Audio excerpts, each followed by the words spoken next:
பிரதமர் மோடி அவர்கள் இப்போ 8 நாள் பயணமா 5 நாடுகளுக்கு போயிருக்காரு. முதல்ல போற நாடு பார்த்தீங்கன்னா, கானா.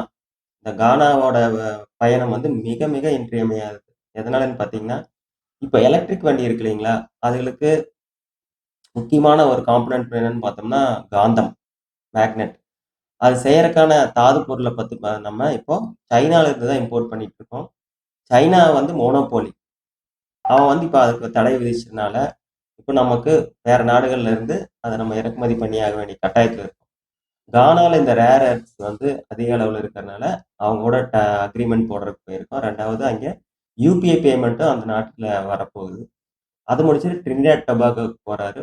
அங்க வந்து பார்த்தீங்கன்னா, அவங்க பார்லிமென்ட்ல பேசுறாரு. அப்புறம் கல்ச்சுரல் எக்ஸ்சேஞ்ச் அதுக்காக போறாங்க. அதுக்கு அடுத்தது பிரேசில். பிரேசிலுக்கு அ அர்ஜென்டினா போறாங்க. அர்ஜென்டினாவுக்கு வந்து 57 வருஷத்துல போகக்கூடிய முதல் பிரதமர் இவர் தான். அங்கே வந்து பார்த்தீங்கன்னா, அ லித்தியம் அதிக அளவுல கிடைக்குது. க்ரூட் ஆயில் அதிக அளவுல கிடைக்குது. ஸோ அதுக்கு அக்ரிகல்ச்சர்லயும் அவங்க வந்து சிறந்து விளங்குற நாடுகள்ல ஒண்ணு. ஸோ இந்த 3லயுமே வந்து அக்ரீமெண்ட் போடுறதுக்காக போயிருக்காங்க. அடுத்தது வந்து பார்த்தீங்கன்னா, நம்ம பிரேசில் போறாரு. BRICS submit. பிரிக்ஸ் சம்மிட்ல பேசுறதுக்காக போறாங்க. அடுத்தது கடைசியா நமீபியா. நமீபியால யுபிஏ அக்ரீமெண்ட் மெயினா போடுறோம். அங்க வந்து யுரேனியம் அதிக அளவுல கிடைக்குது.